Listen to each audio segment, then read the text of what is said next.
FearScape Media Network, exploring the unknown, one podcast at a time.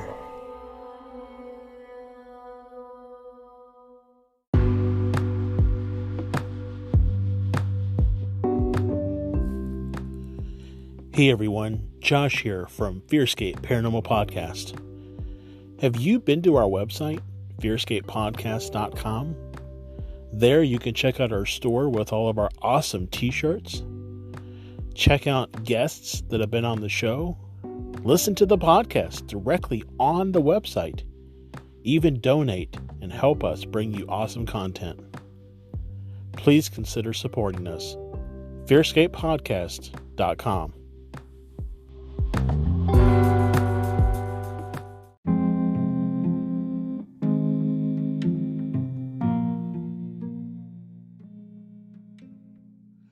The internet could be better than it is today.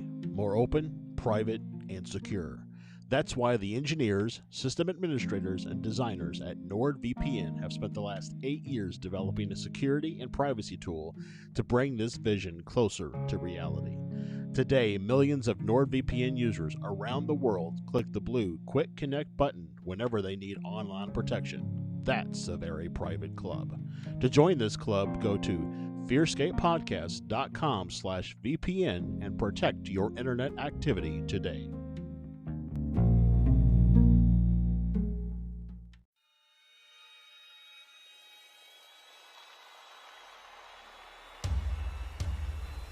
Hello, I'm so glad you could join us. I hope you brought your blanket to hide under. The spooky crew is going to discuss things and events from other realms.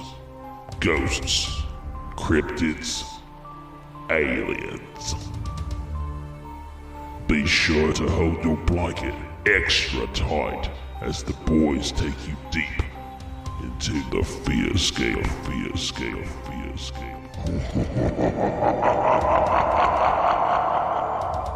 Welcome back, ladies and gentlemen, to another fantastically hollow episode of FearScape Paranormal Podcast. And I don't mean hollow as in shallow or anything like that. I mean because we're going to be talking a little bit about Hollow Earth and Richard Shaver and his mystery and all the craziness. But anyways, my name is Stefan Gearhart. I am your host as always, and I am joined as always by my Deros co-host, Mr. Josh Rutledge.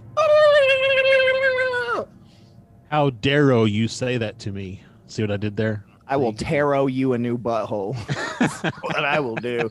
Yeah, you'll see. We'll be talking about Deros and Teros during the show. You'll see. You'll know what we're talking about. But yeah, like I said, we got a fantastic episode. We have been diving deep into Hollow Earth and the Shaver mystery from Ray Palmer's Amazing Stories magazine and all that stuff. And we are finally ready to talk about it a little bit. So we're going to be jamming, talking about that. But aside from that, Josh, how are you? And what is one thing that the listeners could do for you?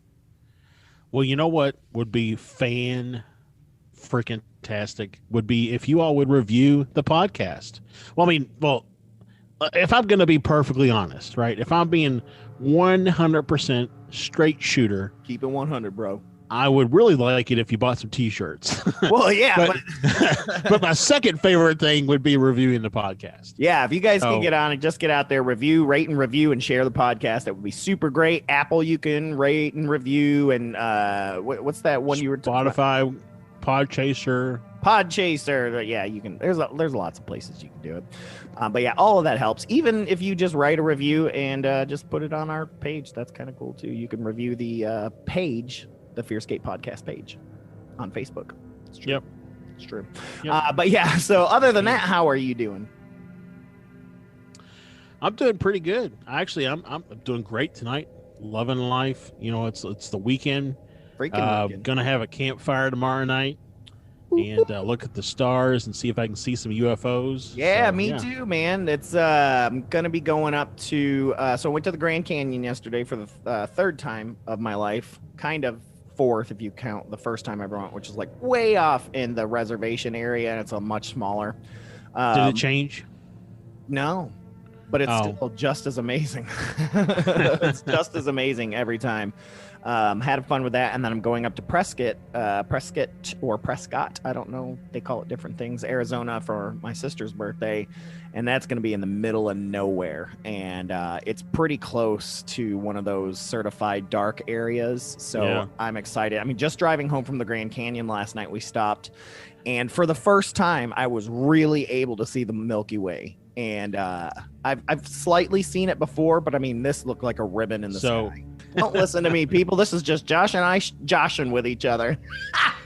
How come your pun is funny, but mine's not? You're not a comedian. Ask Keith H. Okay. You have to be a comedian to be funny. I see. Yep, apparently. But anyways, let's get moving. I want to get moving into this because I want to get talking about the shaver mystery. And this is not the shaving mystery. That usually just means you haven't shaved. But no, we're going to go ahead and move straight into our psychic word of the week. And now, the psychic word of the week. All right, as usual, the psychic word of the week comes from the Encyclopedic Psychic Dictionary by Junji Bletzer, PhD. Rest in peace, honey buns. So I flipped through the pages and stopped on the letter L, and the phrase, well, it's actually one word, is that I landed on was Lord of Evil. It is a full phrase. So I was wrong. Is it hyphenated? No, I was my eyeballs once again went to the wrong spot. But Lord of Evil was I'll read both of them because I had Lord of Evil and Lordhood were both kind of back to back. Okay. Lord of Evil is a short one. Lordhood's a little bit longer. So Lord of Evil comes from early Christianity. It says a low quality etheric world male entity capable of having sexual intercourse with a human female during the night. It occurs by coming in a dream, or by changing dimensions and assuming a human body for that time. Synonym is an incubus or a satyr. I was about to say it sounds like incubus. Yeah. Though it doesn't sound like it is trying to suck its energy. It looks like it's just literally having sex with the ladies. Well, see, so here's the talking about this came around in early Christianity, right? So It makes me wonder if this is almost an invention to allow women to be free with themselves in early Christianity, but to have an excuse if somebody catches them in the act. Oh yeah, you know what I'm saying? No, it was not me. It was a Lord of Evil. I was just laying there sleeping, and all of a sudden his beady red eyes came onto me. I was under his control, and then he took me. He came in the night. Or in the day, whichever. Or the KNIGHT. No, but yeah, so it's only a male. So I don't see, there. But yeah, it also makes me wonder if this was taken from satyrs or incubus or something like that, something stolen from another religion as a way to say, hey, this is ours now. I don't know. But yeah, very, very interesting. It's definitely a way to kind of say, oh, this happened. So the next one the next one was Lordhood. Lordhood. Yeah, and so it's the exact opposite because it's like in parentheses says angel. So these are both from the etheric world. It says a rank in the etheric world that is the last step before godhood, taken after the sixth initiation has been passed. Soul minds who have elevated to this rank are an ethereal substance not understood by mankind. So they're talking about Santosh. He is just not understood. Lordhood angels are overshadowed by the godhood angels, but supervise the masters.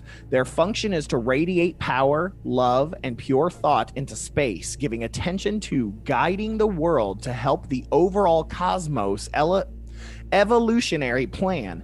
Cannot enter the earth dimension, but can send a master to intercede when called upon. Constantly send out energy of inspiration and encouragement to encompass the world.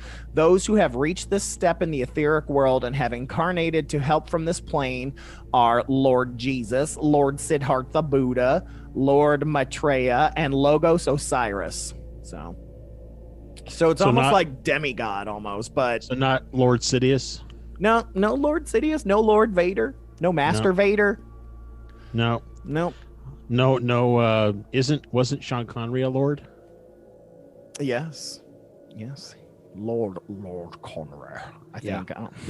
I don't know. Lord Conrad. I thought if you got the sir, the official sir, you were a lord. I don't know. No, because Lord is more like land ownership and I think and like noble stuff like that. Sir is more knight. So well, maybe I'm a lord because my mother-in-law bought me 1 square foot of Irish soil for Christmas last year. So. Do you own the land that your house is on? I do. Then you are, sir. You are a lord of your lot. You are the lord of lot. Number 27. If I have a camel on my lot, then I'm the Lord of Camelot. Oh my God, that's brilliant. Yes. Done. Just make a round table and it's on. I have a round table. Perfect. Perfect. It's just going to set it up in the backyard. Yep. You're all set. Boy, we've wasted some time on that. So let's go ahead and move right into spooky news.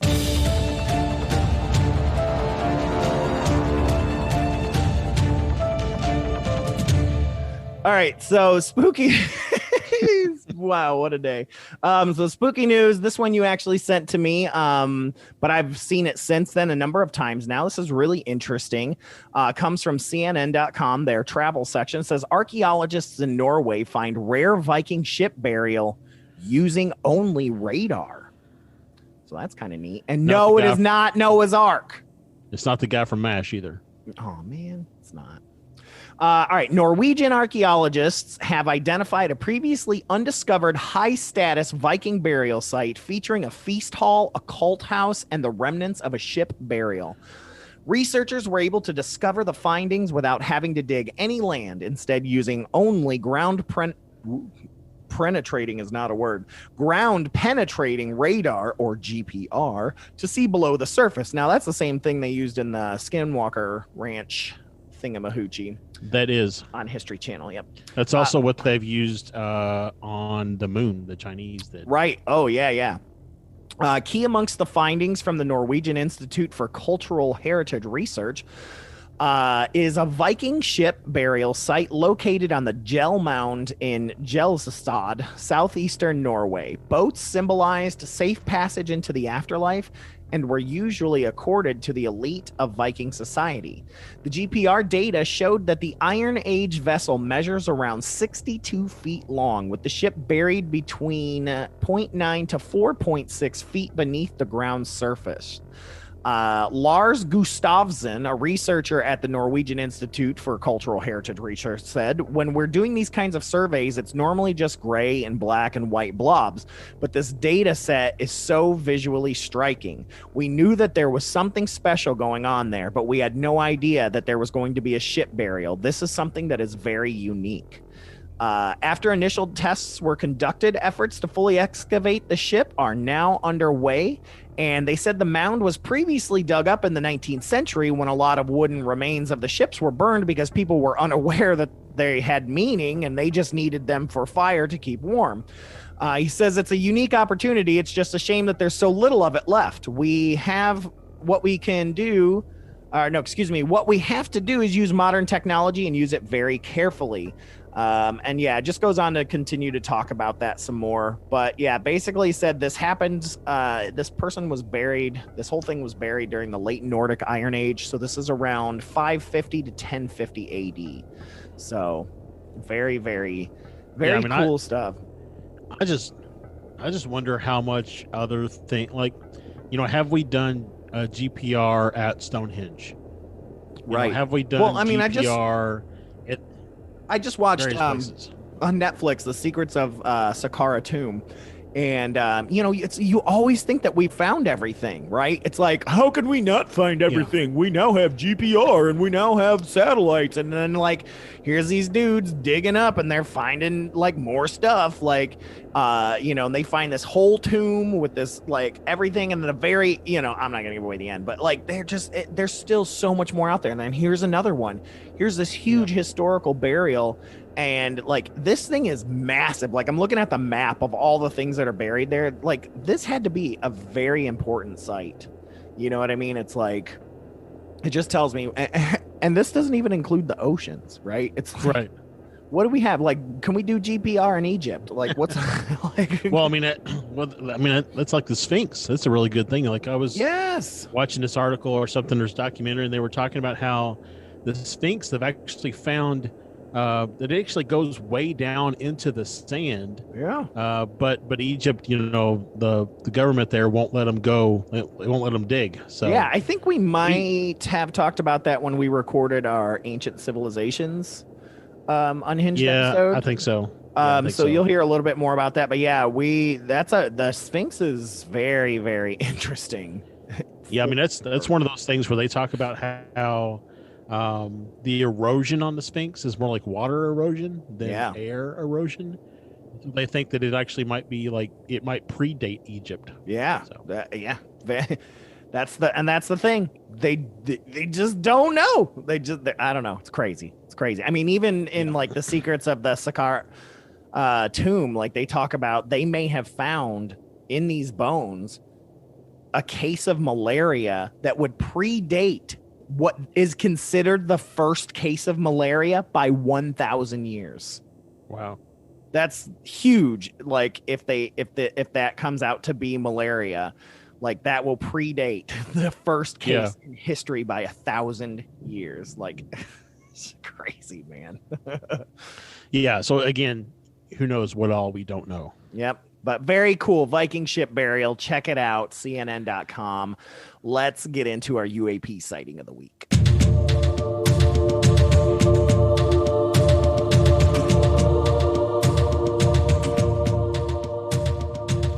All right, what unidentified aerial phenomenon sighting do we have this week, Joshua?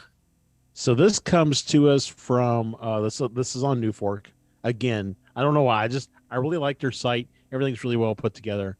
Newfork.org. Anyways, this comes from Alexander, North Carolina.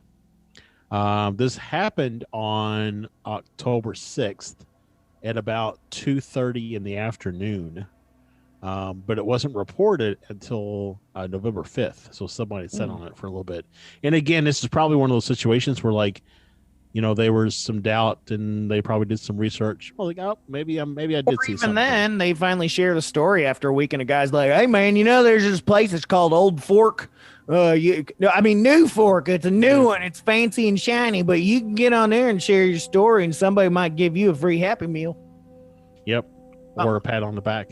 So, I was standing on my deck while watching an older model mono-wing aircraft do in practice barrel rolls about 1,000 feet up when something else caught my vision, and I looked slightly downward to see a translucent cylinder headed in a west to east pattern flight.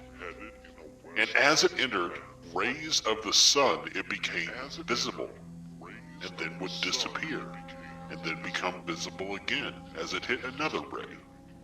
This happened 3 times before it finally just disappeared into the blue sky. It had no wings, there were no contrails, also there was no sound, and the cylinder I saw was much closer than the aircraft doing the barrel rolls. I was facing south when I saw this at about 90 degrees.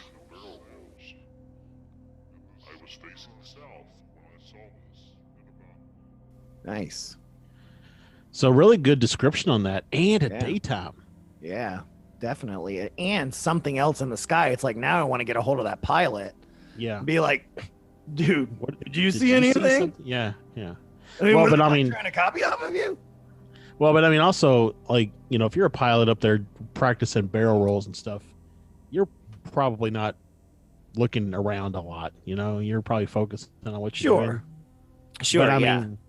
But I mean, it would be interesting to know if anybody else in the area, because I admit I did the same thing. And the other night I was in the kitchen and I heard airplanes coming, and I stepped outside to look, and there were, you know, 2 airplanes, like single wing airplanes, flying kind of in like a formation, and they came out by the house and they turned and went around. And I watched them for a while. Oh yeah, You know, I watch every time. I mean, just Yeah. today, because I told you we're by the Air Force Base. I just saw a huge like tan, like camo colored, like helicopter flying over, and I was just like, must watch the whole thing. Like you can't not, you know Yeah, what I I mean? know. You're just like, and if the you only- don't, we gotta talk. Like we Right. can't be friends, whoever that is.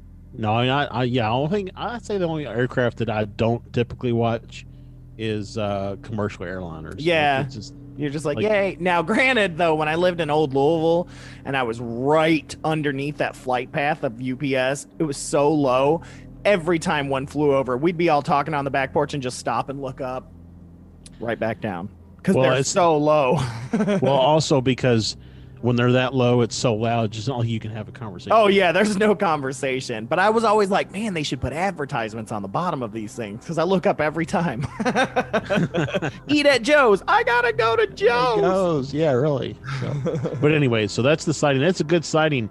If anybody that's listening happen to know the individual who has that sighting, or if you have a sighting similarly, let us know. Yeah, absolutely. All right, well, let's quickly move into creepy catch up so we can get into the shaver mystery. Creepy ketchup. Creepy ketchup. Creepy ketchup. Creepy ketchup. Y'all, it's creepy.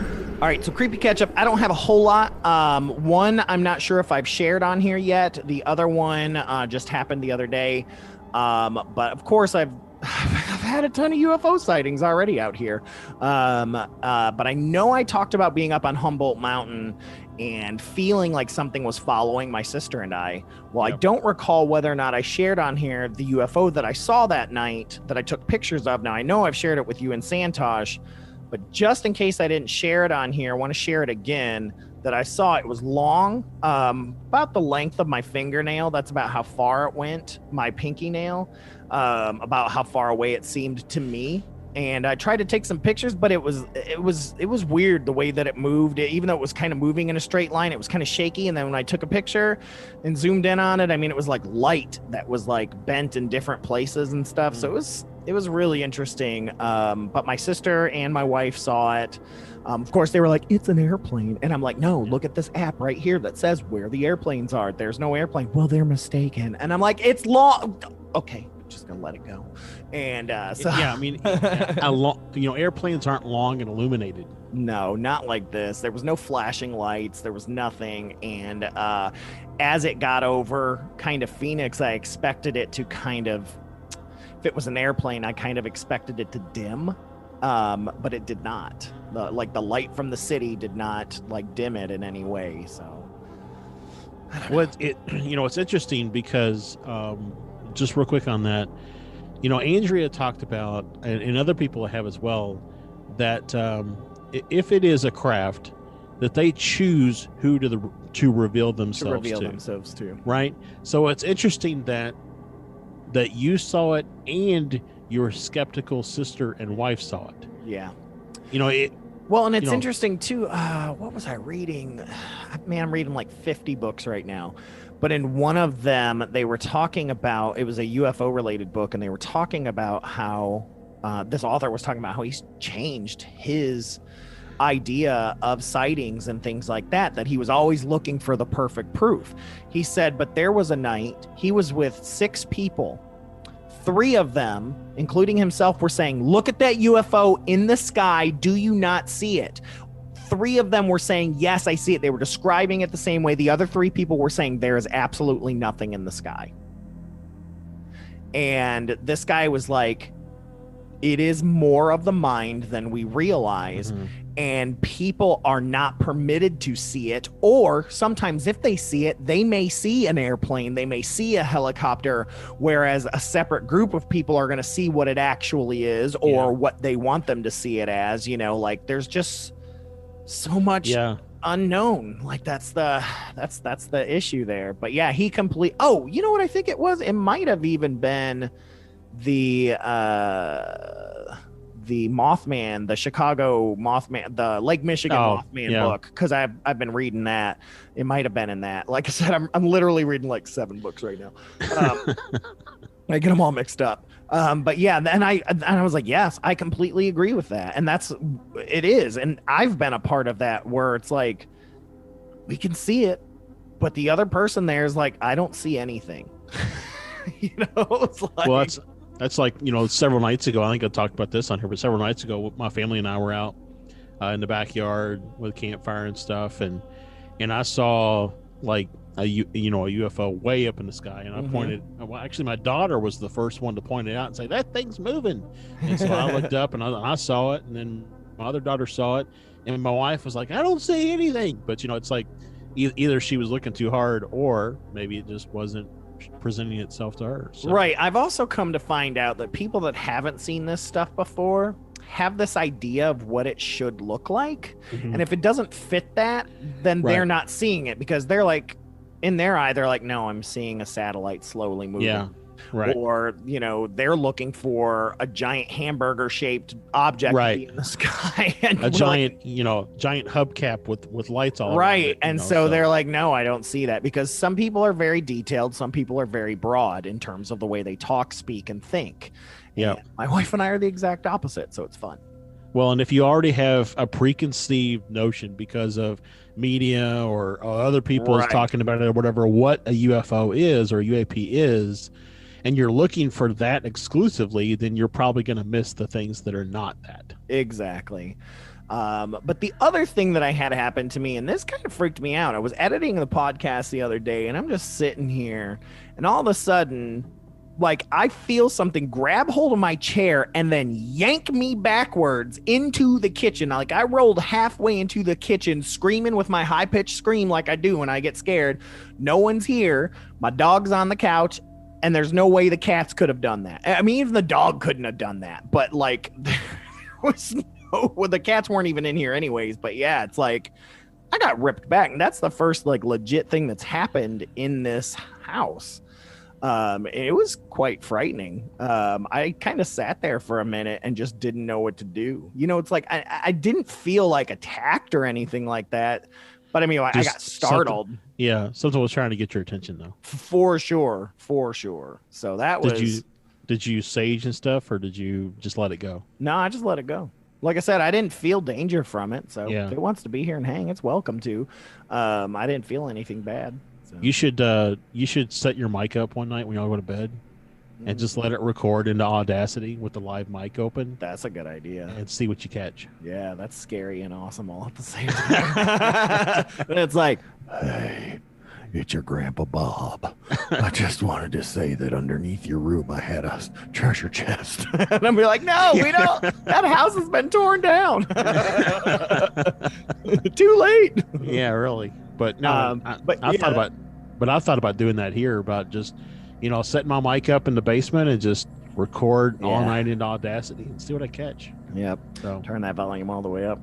But yeah, that's all the creepy catch-up I've had this week. I want to say it's been a slow week, because really the UFO thing happened on Halloween. So yeah, so this the only thing that's happened to me is this chair. So I've had 3 things happen since we last talked. So like the night of, so you told us about your chair thing the night before that, so the night of the morning that happened, or the day that happened, I had this crazy dream with my grandfather in it. Like my grandfather, who has been passed for 13 years. But also this is the month that is, this is the same month he passed. And of course the veil is thin, and I always feel like he's always here, and he showed up on a Ouija board session. So anyway, so he's definitely a strong presence in the area. I had a dream though that like I went to go into my house, and so what my house looks like. So I walked into the laundry room and I flipped the light on, and the light flickered. And then my garage, the door that goes, from the house into the garage, that big heavy steel door, it was like semi-transparent. Ooh. And on the other side of it, my grandfather was standing there in like his, like he wore those blue Dickies, Dude, Dickies. that's how horror movies start, man. That's the shit. That's what happens. All of a sudden, the light flickers, and then they see an image. Get out. So he's standing there in like his full on, like his blue Dickie pants, blue Dickie shirt. He's got his cold, the coat he always wore in the wintertime. And he's just standing there leaning up against my neighbor's fence, smoking a cigarette. and I was like, Granddaddy, is that you? And he's like, oh, okay. And he puts the cigarette out and he walks in the house and he's like, I mean, I have seen him in my dreams before, but never like this. I mean, it felt so incredibly real. So I showed him around the house and went back, and he was like walking back. He walked back into my bedroom and he laid down on my side of the bed and he was like, I'm just going to stay here. And I was like, well, that's where I sleep. You're going to sleep somewhere else. And he was like, no, I like it here. I'll just stay here. So then I was just like standing there talking to him and he was just laying on the bed. And I said, this has got to be a dream. I feel like I'm dreaming. And he was like, no, it's not a dream. I'm really here. And I said, well, I don't know. If you're really here, then pinch me. And so he reached over and he pinched the skin between your thumb and your finger and all that. Which is what I'm holding on to right now, just letting you know, randomly. Okay. I was just sitting here squeezing that area because it's kind of a tension point. Yeah. So I was like, that's creepy. So he pinched that area. I didn't wake up, but I definitely felt that in my dream. But anyways, when my alarm went off that morning, I didn't want to wake up. I wanted to stay in that dream. Yeah. I mean, it was that, and it shook me when I finally realized and I had to wake up, and it shook me. Anyways, I got up and I got out of bed and started getting ready for the morning. And right in that area that morning, I had a little red mark, like something had pinched me there. So now, granted, I might have done it in my sleep, just my body reacting to the dream. It's possible. Still cool. Even if your psychosomatic brain became your grandfather's hand, grandpa's hand, still cool. So, or your grandpa took over your body and pinched you. Right. So that's the first thing. The second thing was, I can't remember what the second thing was, but cool. The thing that must have been. I know what it was. Damn. I had a dream, or I was going to bed last night, and as I was going to bed, I was thought to myself, Granddad, if you're here again tonight, rather not have a dream like I had the night before. I miss you, but I just can't handle dreams like that. I felt something set on the edge of the bed behind me, and then I felt something touch my leg through the blankets. Be careful, man. That could have been a Lord of Evil. It could have been. So then when I finally went to sleep, I felt like I don't know, I was startled awake, and in the corner of my bedroom, up next to the ceiling, there was a black mass just hovering there, just kind of hovering there, and I blinked and looked away and looked back, and it was still there, the whole room and area around it was distorted, it was clearly something was hovering there. Interesting. I didn't feel afraid. I didn't feel fear. I just kind of looked at it and then closed my eyes and went back to sleep. So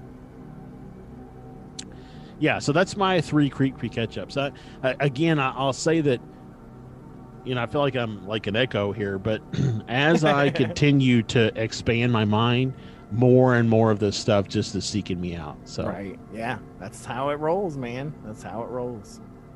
But yeah, man, I'll tell you what, since you've been on this journey, your dreams have gotten more and more vivid. So I'm very excited about that. So yeah, I mean, I'm definitely trying to get to the point of having some waking dreams. So sure, it'd be good.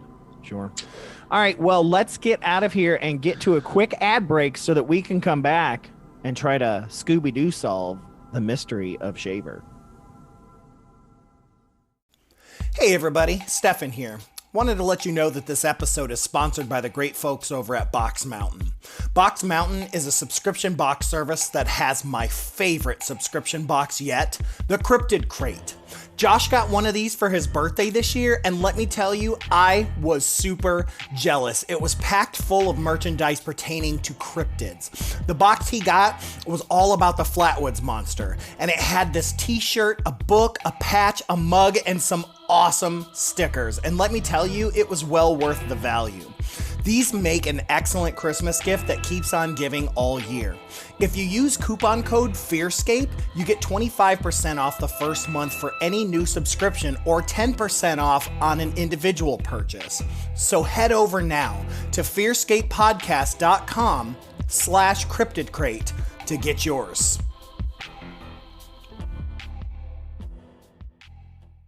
Hello there. My name is Sam. And I'm the man with no name, Lance Wayne. And we're the hosts of The Antagonists, an all-villain podcast.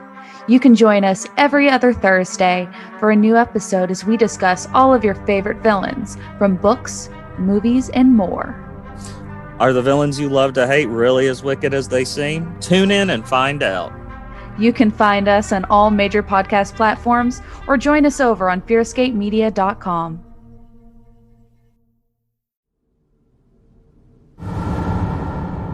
All right. Thank you guys so much for sticking around. And of course, yes, do what the ads say. They are hypnotic. No, thank you guys for sticking around. We are going to dig into the Shaver mystery, this Hollow Earth theory. All of this also ties very much into Hellier and the things that they are exploring, the things that we've been exploring, and essentially the topic that has been hitting the top of our list to the point that we even read another Hollow Earth book, both. Yeah. That I hope you'll mention because it's really great and free on Kindle. So, Yeah. What was that second Hollow Earth book? I don't know. You're the one with the photographic memory.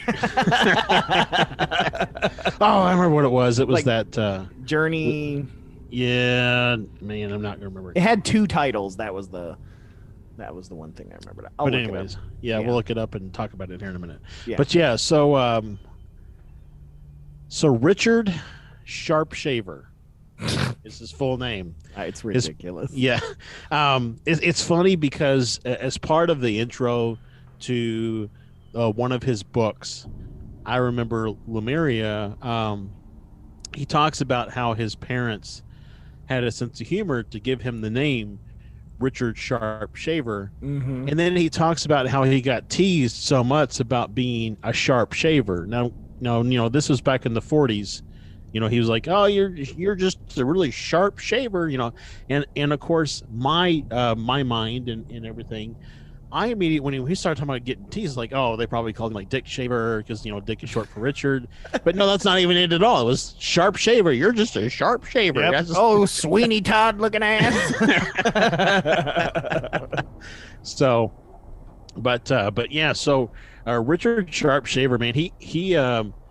So I guess this, to kind of get into where this all started, and go from there, is. He basically, so you've got a series of magazine, is a magazine that was called Amazing Stories. So we've talked about Amazing Stories on the show before. Mm-hmm. We talked about how certain astronauts read it, about how you had talked about how, I think on the Connor episode, about when you were researching stuff, you found a letter to the editor from Philip K. Dick. Yeah. Dick to those guys. So a lot of people read Amazing Stories, and it was basically just that, right? It was a series. It was a magazine series that had just all of these amazing and extravagant stories in it, with some really great classic sci-fi drawings and illustrations. I mean, and this magazine started in the 20s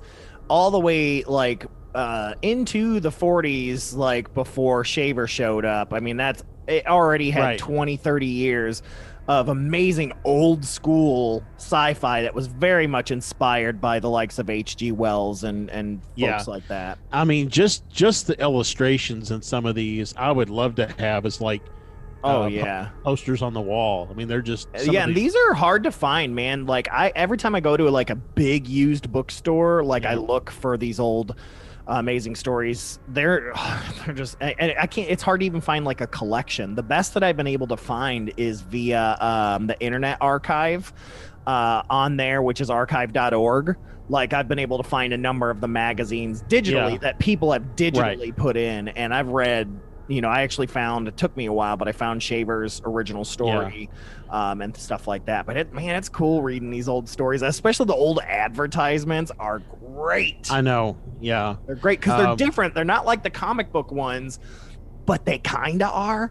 But they knew the comic book ones were really geared towards kids, whereas Amazing Stories and magazines like that were geared more towards like college age kids and older, especially after World War II. These guys were looking for something to kind of handle their PTSD, really, to escape into, because you didn't really have TV until the 50s, and this still wasn't like mass popular. Right.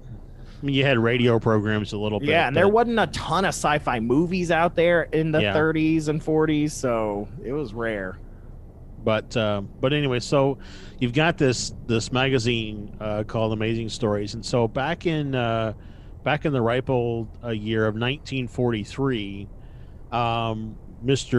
Sharpshaver himself decided to write a series of letters to the publisher of Amazing Stories, at that time, which was Ray Palmer. Not to be confused with the Atom, which is a DC Comics character named Ray Palmer, which is all I can think of every time.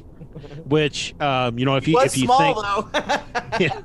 he was like 5 foot, man. Like from what I've read. What's that?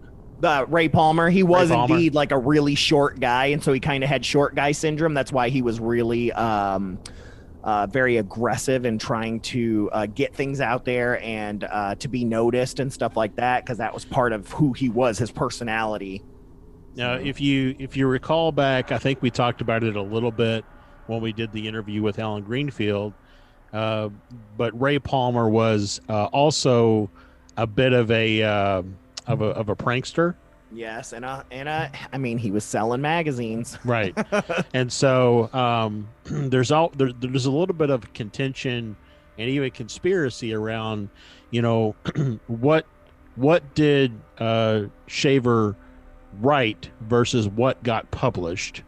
And we've been trying to do some research to find, because it's public knowledge that the stories that Shaver sent in were something like 60% written by Ray Palmer.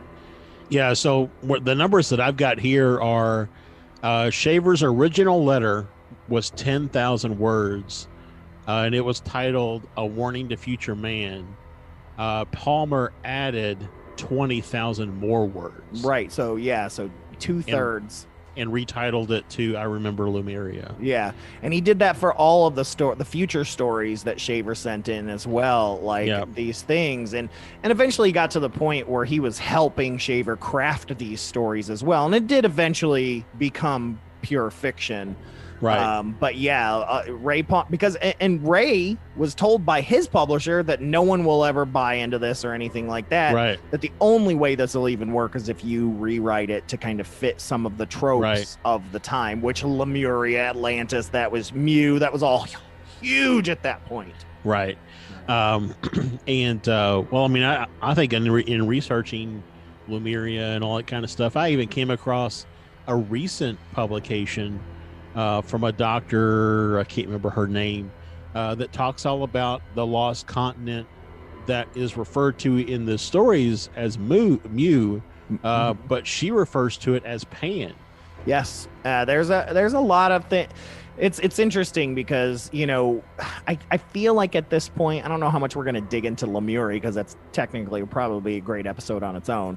But, Lemuria has really at this point been debunked. Like, it was legit created by this guy based off of what he thought about the topography of everything at the time. Well, since all of that became untrue, because we learned about how the earth is made and stuff like that. Right. That's why it's called Lemuria, because he believed it was like a portion of Africa where lemurs were at and stuff like that. Yeah. Legit, that's why it's called Lemuria. But Well, they've come to find that that island, that big piece of land, never did exist in the first place, and it was all just a hypothesis in the first place, just Lemuria. So Right. Well, and that land continent or land mass that this other person was talking about, like I said, I can't remember the name of her book or herself, but like I said, it's fairly recent, like 2015, 2016. But the pan is short for like Pangonia or something like that. It's not Pangea. It's not Pangea. Yeah, there's another term. A lot of like new agey people still very much. And I'm on the fence about any of that. Atlantis, Mu, Lemuria, a lot of the other ones. These fabled continents that disappeared and stuff. But yeah, there's a lot of people that still are into that. Even the Akashic libraries, just all of that stuff. Like yeah. Well, maybe? and so to loop back around into Shaver. So Shaver writes this letter in 1943. Again, a 10,000 word letter titled, or a warning to future man. And then of course Palmer adds 2/3 more to it to, I guess, make it readable. But I think the gist of what Shaver was trying to say is probably still held true. It's just it was, of course, embellished a little bit for the reader of the magazine. What's really interesting around how Shaver got the story, how he wrote the letter. Right. Well, because the first thing, I think the very first thing that he even had before even the letter, which came from the same source, was his language and alphabet that he discovered. What is it, Mantong? Yep. Which is a very interesting language. It's sort of proto-human, and too much of it is based in English. That's why people discount it very, very much. But yeah, it's like got hidden meanings and stuff like that. But yeah, I think that was the original thing. Yeah, so that came out. And what's really interesting is that Mantong language. So every letter isn't a letter per se, it's a meaning. So like A is not A, it means animal. Right. So on and so forth. So it's really interesting, that whole, which gets back to the who is it? I think the Phoenicians is who we own our modern alphabet to. Right. And it really gets back to the kind of the pre-Phoenician way of speaking, where we didn't have letters that or glyphs that meant specific letters, but really that meant whole words or phrases. Yeah, it's very, very interesting. And you can find that Mantong, Mantong, just Google it. It's really kind of cool. So but it's but that whole thing, that whole Mantong alpha or language, excuse me, they apparently, and at the time, I don't know, I haven't been able to find anything about it, but they apparently at the time bumped it up against every known language at the time. And it's universal. Like it can be applied to every known world language at the time. Right. Yeah. Because so that's what happened. Like I've got my own little research right here, but he talks about like he sent in this alphabet, which we'll talk about where he gets it from here in a second, because Palmer wrote back to him from this alphabet, and he asked him how he learned of it, and that's when Shaver responded with the document, A Warning to Future Man. But yeah, tell us, where did he get all of his information from? So apparently he's working in a factory, in a welding machine. After spending many a year in a home for the criminally insane, by the way. Right. In a welding machine in a factory delivered him the story in the alphabet telepathically.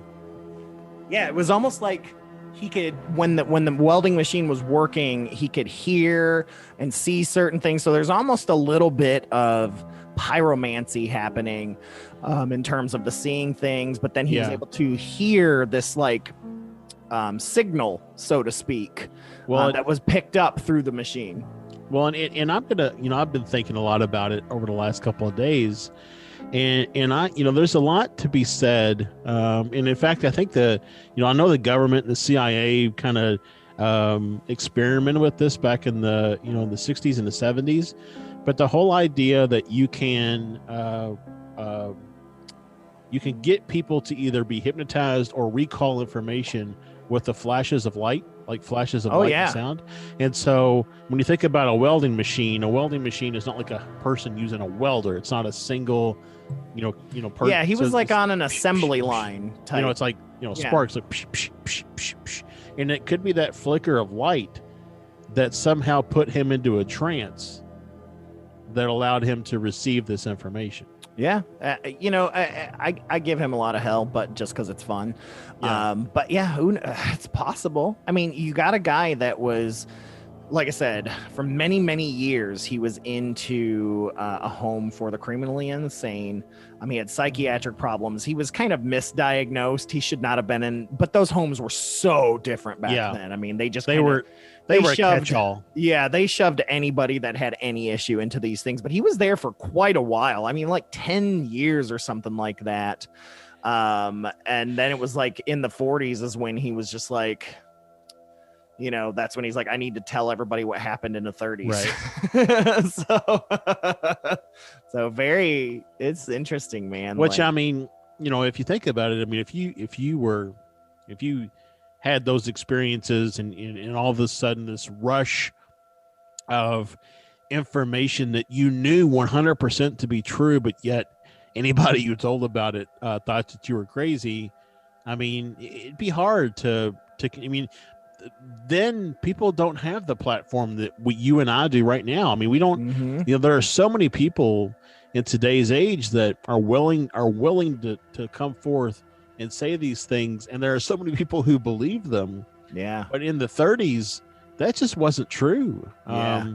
Well, it's interesting because Bruce Lanier, who's a guy that wrote a lot about Shaver, he talks about in his notes, he says that he said Shaver claimed to have worked in a factory, and then in 1932 is when odd things started to occur. He said Shaver began to notice that one of the welding guns on his job site, by some freak of its coils field attunements, was allowing him to hear the thoughts of the men working around him.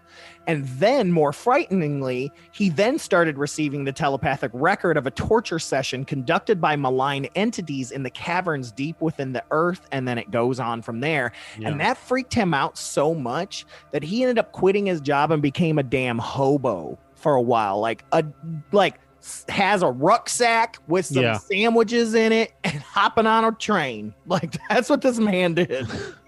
Well, so I mean, I don't know how he came to find himself in the mental institution, but I could imagine it might even be by choice.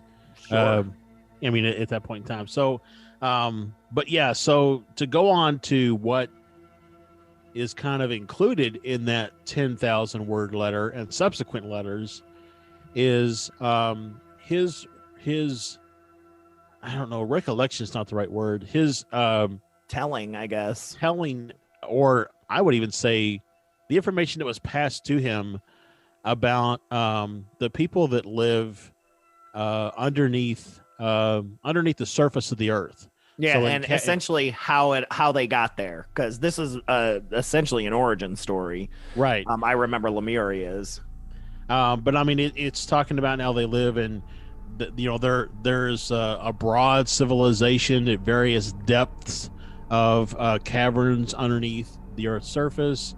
How they came to live underneath the Earth's surface and why they're there, and how, I mean, the story of the book goes into like fantastic detail. Oh my God, there's so much, because there's distinct species. I mean, you've got the Titans that live there that are almost like these gods. Right. And this is all inside the Hollow Earth, which explains how all that works. Right. And they have these like space age cars that move around, which feels very Palmer.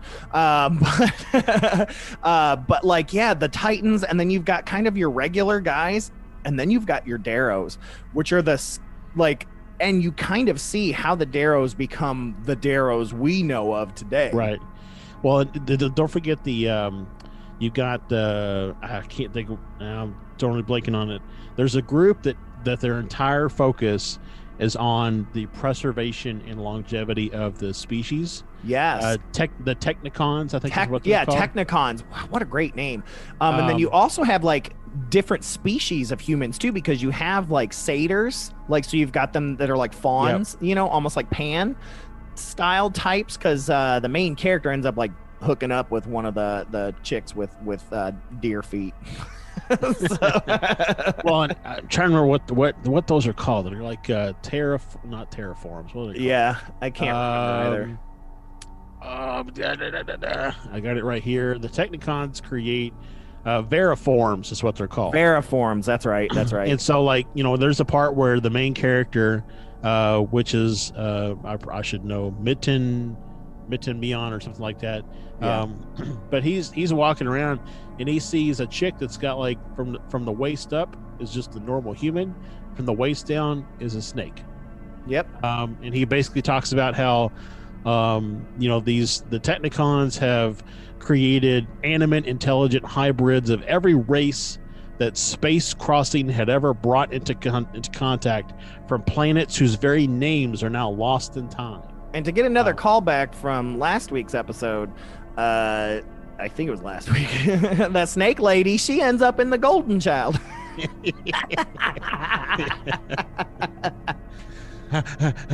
Want the knife. Exactly. But yeah, it's just insane. There's all these like different sorts of people living together, and what's really cool, my favorite part about the Titans, I believe it's the Titans, is that they are immortal, but how you can discover their age is how big they are. Yeah. That they age not in age like we think, but in height. So the larger the Titan, the older they are. It's really, really interesting stuff, man. And it it really breaks it out like so it's almost like a hierarchy of realms, if you will. So you've got Atlan, which is the surface of the earth. Right. Then you have sub-Atlan, which is just below the surface of the earth, which is still mainly consisting of Atlans, which is more the human type. Then you can, from there you go down into different caverns and cities, and there's like Teen City and everything. And then as you get closer to the core of the earth, that's where the Titans live. That's where the elders of the government live. And then they even have space. Like they were able to, like, again, we don't know how much of this is Palmer's, how much of this is not, but I mean, a whole couple chapters is dedicated to them being in space. So, you know, they were able, which ties in again, a lot of people think the Lanulosians were a part of this group that left, you know. So I mean, it's really again, just you don't know how much of it is admonishment versus original, but still, if a third of what is in I Remember Lumeria is true, or an original account, man, it is so fantastic to think about. And you know, and tying it back to some other stuff that we've talked about lately, the idea of ultra terrestrials from the Keel perspective, so the idea that that gets us into the Deros and the Teros. I mean, this is where it all starts to come together into modern day theories with Keel. Deros are a huge part. I mean, we've talked before about that guy that was contracted through the military out west that went underground and fought these Greys and or Deros. And I was reading this when I'm reading the book that I Remember Lumeria, and they're talking about the veriforms being all these different combinations of species, and then I think back to the creepy catch-up for the 100th episode when I told you guys about my dream, or wasn't a dream, it was more like the vision of seeing like the gray mixed with the Yeti, mixed with the blonde, and when you're there with Injured Cold, right? Like the underground base. So it's ironic because you hadn't read this book yet, and it's just right, and the Cactus Man and all this kind of stuff, and so it's just, again, it all kind of syncs itself together somehow. Synchronicity. But you know, one of the really cool things that I think is amazing with this whole thing is that they talk about they talk about how they came to be, the origin story of the race, or races, I guess. Yeah. And so they basically talk about how the sun used to be much younger, and that it used to burn carbon. But now it is the source of all radioactivity that hits the earth. So it was once fully covered in trees. Then a giant meteor came and hit the earth. And when it did, it released all this carbon into the atmosphere, which helped spawn these peoples to grow and to be able to grow really big and to be able to, so on and so forth. And then one day the sun ran out of burning carbon and started burning heavier elements like metals and stuff like that. And when it started doing that, it started releasing high radioactivity. And so they talk about how so many of them live underground to avoid the rays of the sun, so that they don't age. Yeah. Which is ironic. I mean, one of the great, I don't know which version of the book that you got, but mine has a ton of footnotes. And it talks a lot about the idea of aging and how legit like it fits into modern days. Also talking about their weapons, the rays, like they weren't being hit with like ray beams. They were just these weapons. He uses the term ray very, very differently. Yeah.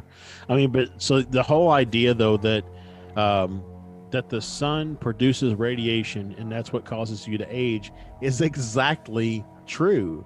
I mean, that's what causes your cells to break down is the radiation from the sun. So and the likelihood that Shaver would have known the science around that in 1932 and again in 1943 when he wrote the letter is just that's what for me when I'm reading through this and I encounter something that I'm like, this is so fantastical, but yet also aligns with what the current truth is.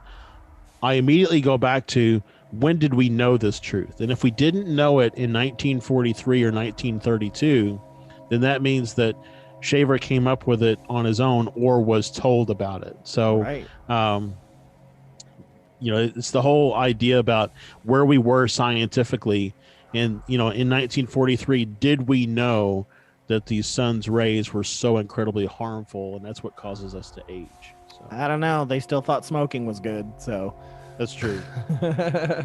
Smoking on airplanes is good. Yep. So. But or while you're pumping gas. So anyways, but Shaver did not write just I Remember Lemuria. Right. Through the back and forth between him and Palmer, he wrote several different stories. Trying to think which one was after I Remember Lemuria.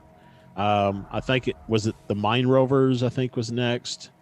And then the Shaver Mystery, and I can't remember something else, but there's a lot. They were saying like between like 1943 and like 1952 or something like that, 75% of all issues had a Shaver story in it. Yep. So yeah, I mean, it is a fantastic series, and one of the things that in listening to the most recent my most recent listen of a Keel novel, which is Flying Saucer at the Center of the Mind, there's a book that he talks about in there, which I have upstairs, which I can't think of the name of it right now. Crap. But it talks about how the UFOs that we see are not from space. Right. They're from underground and under the oceans. And so again, here's a book referenced in, used and referenced in a Keel book that has to talk about, all the stuff underneath the ocean and the ground. And that just plays so well into all this stuff with like Hellier and the Shaver Mystery. So again, it's just so much of what I am finding and reading continues to push me to it's stuff underground. Now, I'm not saying that all UFOs come from underground, but I also don't think that we're alone on this planet. Agreed. 100%. So, but yeah, so, I mean, you can go out and pick up all the other, stories and stuff, but the book that I have is a Kindle version. Same. And it is called, I just had it open earlier today because I was reading through it again, which I apparently don't have it open right now. Kindle. I Remember Lemuria by Richard Shaver. Come on. And it's made by Star Books or something like that, but I don't have when it was. Go back to the front and see when it was published. But it, again, like you said, it has a lot of footnotes in it, which I find really interesting because different places in the. So it's copyright 1948. This edition was printed in 2011, but it has a lot of footnotes, and it's really cool because there's points in there where it talks about how when Palmer and his publisher were reading through the different, the letter from Shaver, and they had questions about things, they were writing back and forth with Shaver, asking questions or to get clarity. And all of that back and forth content is included in footnotes in the book. Yeah, it's just fantastic. That's my favorite part is the footnotes. Which just adds so much more information and depth to the overall story, and really kind of solidifies in my mind that Shaver wasn't just making stuff up. I mean, if he was the most talented fictional writer of our time. So right. I mean, and I say that to same thing like the John Teeter stuff. Like it's incredible. It's incredible work. So, all in all, I think that as I continue to read more about I Remember Lemuria, as well as the additional stories that he wrote, what was really shocking me as I was reading the stuff the chapters that I've read so far, is that nothing caught me off guard. Like, nothing that I've read so far did I read and say that couldn't happen or that wouldn't happen or whatever. It's so believable. And it kind of goes back to, the interview with Ken Johnson Sr. Has media really just conditioned us to be willing to accept these, fantastical things? I don't know. I don't know. So, I think that, if we were to really sit down and read through all the stuff that Shaver wrote, and again, looking at that holistic picture across all the different things, all the different Bigfoot sightings and Sasquatch and everything, there are so many similarities across the board to all these different things. And think about it, Sasquatch, that could be totally a veriform. Yeah, a veriform. Yeah, it's funny because usually all you think about are the Deros and the Teros. That's the biggest thing that sits in the mainstream is the Deros and the Teros, which is basically the Jedi versus the Sith, is essentially. Yeah, except the Deros are way worse than the Sith. I mean, they like torture people and eat humans and all kinds of other stuff. So well, they're just doing that. What I'm trying to remember what it stands for. Oh, detrimental robots. But robots is not mechanical construct. Right. They were just robotic-like due to their savage behavior. But it's interesting in the book because you can see it's almost as if it's an uprising, that somehow these mechanical brained type creatures that did not want to be a part of society. What's scary is, and I'll get there in a second, it's like they didn't want to be a part of society and they were sick of not being allowed to feed their need is essentially it. And they, the Teros, the good folks, essentially, the good brained ones were just neglected them and just didn't think that they would be any issue, and they became it. And it's striking how similar it is to what's going on in the world in the United States right now, how partisan everybody is and how divided the country is and how each side looks at the other as if they are the Deros. Like, it's so more so than I think ever in history are we starting to see, and that you could rewrite this story and put it out there under a pen name or whatever, and just put a review that says allegory on modern political times, and it'll sell like hotcakes. Yeah. Something else that's really interesting about that whole Deros thing is, and this is kind of hinted at and talked about early on in the book, is that the Teros want to leave Earth. They want to leave Moon because they're tired of aging against the harshness of the sun, and so they want to go find, or actually have found, a planet that's close to a new sun that is still burning carbon, and so they won't age, and so they want to leave, but a subset of the population, the Deros, don't want to leave. They like it where they are. They want to stay where they are. And so it's that whole idea and concept around, like you said, Stefan, about, not taking the time to, if you were to say there's an underlying political element, it's not taking the time to truly understand the part of your society that is crying out for help. Yep. And instead trying to force them into doing something. So interesting. It's either history continues to repeat itself, or it's interesting how history reflects itself. Yeah, that's a good, almost like a ripple. Yeah, and fiction has always been used to talk about the truth. So So we're getting dangerously close to the not that it doesn't need to be talked about, but there are other podcasts for political commentary. Sure. But yeah, I mean, it's so all will be said. The Shaver mystery is by far, if you're a reader, if not, I don't think it's on Audible. It's not. But I mean, I'm sure you could find somebody to read it for you. Yeah, or check some of those free audiobook sites. Yeah, where people volunteer. Maybe it's on there. Right. But I mean, it is a fantastic set of stories, and if you've watched Hellier, even if you haven't, but or read any Keel books, I think you'll see some similarities between what Keel discussed, what the Hellier folks are finding, and what's in these what's in the Shaver stories.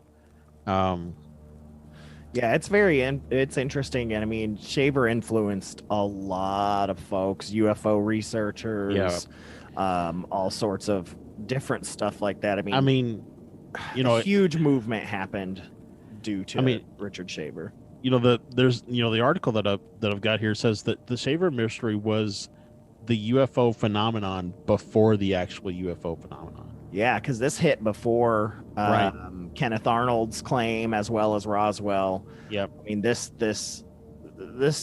just exploded for a huge subset. I mean, Amazing Stories was losing listenership, and I think it said it like quadrupled in sales for like the next 10 years or something like that. And then even Shaver and Palmer left. Like, Palmer created Hidden Worlds, where it's just basically 90% of Shaver stories with little input from Ray this time around. And then Shaver and his wife had the Shaver Mystery Magazine. It's just all kinds of stuff, man. And little fun fact, I don't know if you know this or not, because I feel like we're getting ready to wrap up, is that Richard Shaver is also a very prolific artist. He's got a lot of art that's out there. He does paintings and sculptures, and he did all sorts of stuff. That was a big focus for him, and it's very interesting art. It's not all like sci-fi, or there are some pieces and stuff like that, but there's like a whole museum dedicated to his stuff. That was his biggest focus, was art, especially like junk art. So, but that's really interesting. I didn't know that. But yeah, so just to, Shaver died in 1975 in Summit, Arkansas, so we can't have him on the show.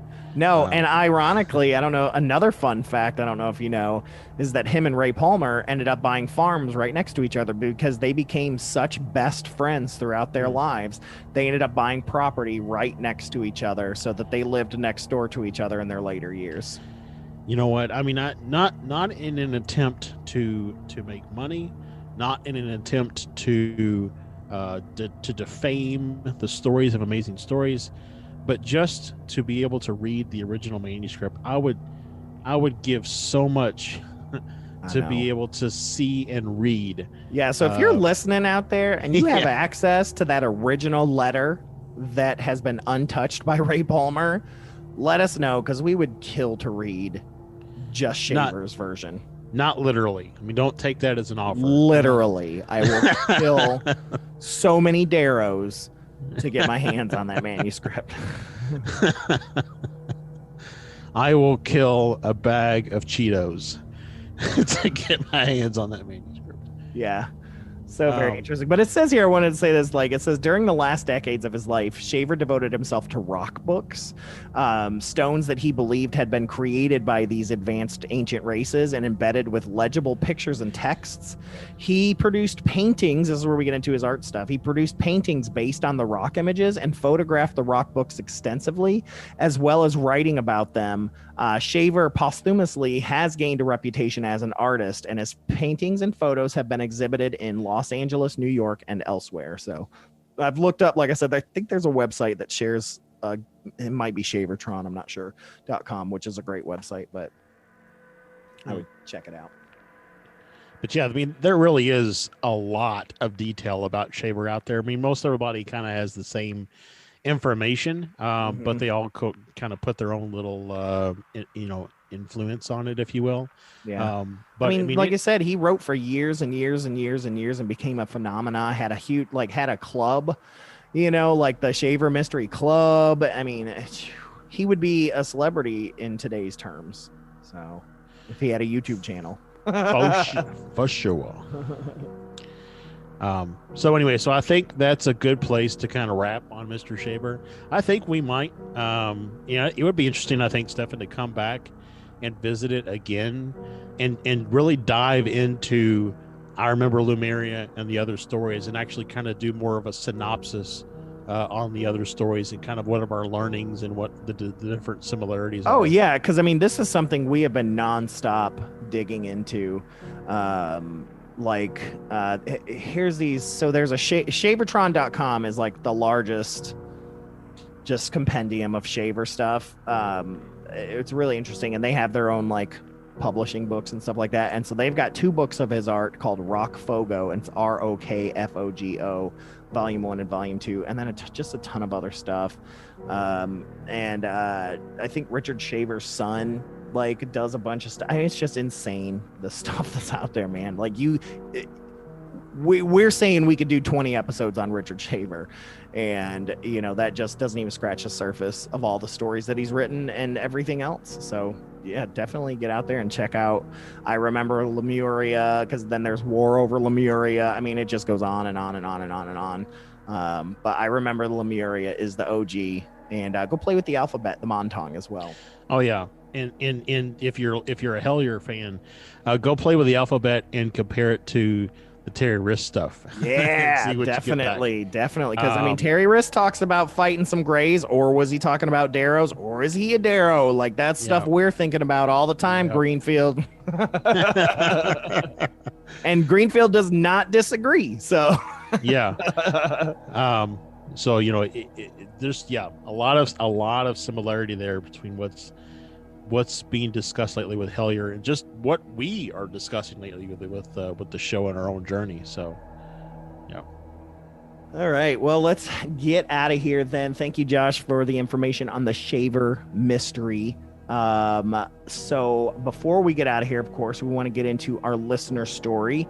We've got another one from Mel Vogt. Like I said, she sent us a couple stories here. Just a reminder, you can send those to us at fearscapepodcast@gmail.com, or you can go to fearscapepodcast.com, submit a sighting, send it there, or just DM us, PM us, whatever, on any of the social medias. But this one, again, like I said, this is another story from Mel, who said she only had one, and even in the first one, she's like, I don't really think I have anything. So, all right, here we go. This is Mel Vogt's story, performed by moi. I just remembered another experience. Back in the day, this was probably 2003 or 2004. I had won tickets to a Halloween night tour at Waverly Hills Sanitarium in Louisville, Kentucky, from a local radio station. It was either before or after the tour, I think probably after. We were standing outside right next to the station's crew's SUV and right next to the DJ. They had radio equipment set up out of the back of the SUV where they were broadcasting from. Suddenly, we simultaneously heard the radio equipment fall down, and the DJ let out a noise. We thought he or someone had perhaps tripped over some wires to cause the equipment to fall down, but that's not what happened. The DJ said he was just standing there.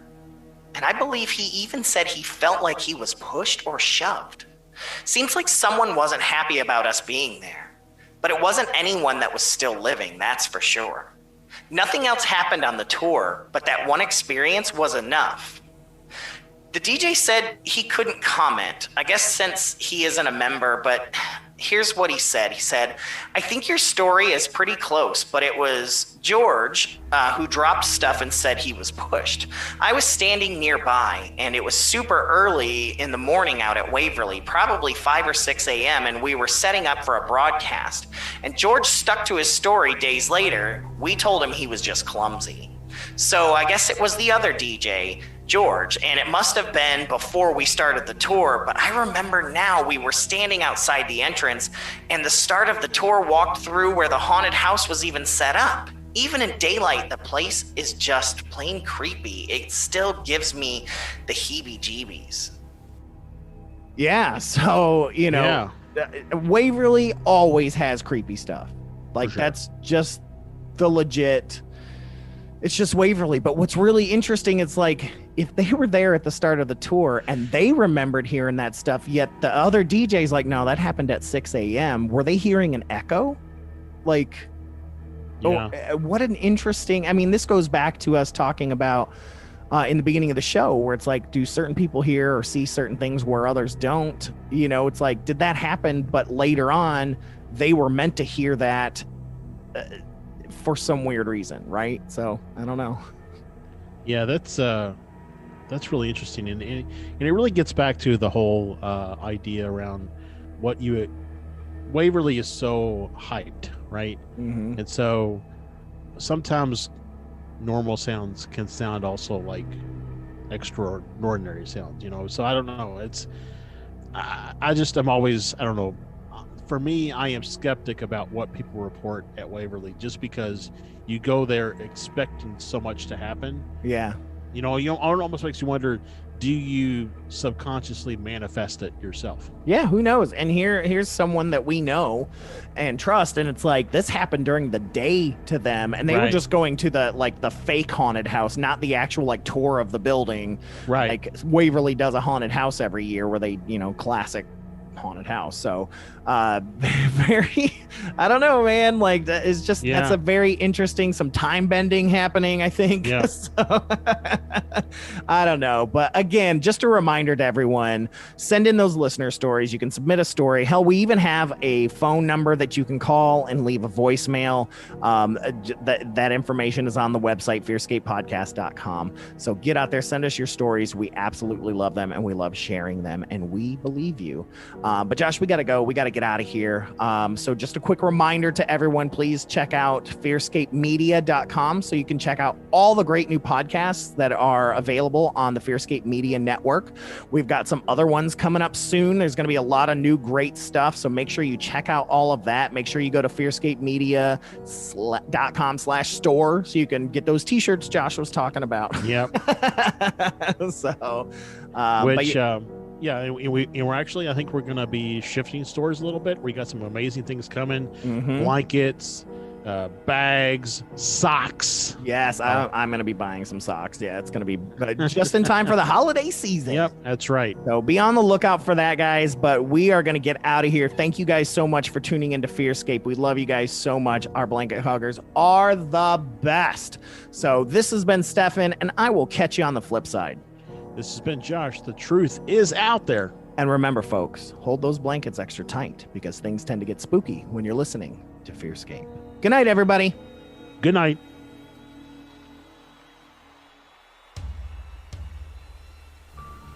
I'm I'm so glad you were able to join us for that horrifying discussion.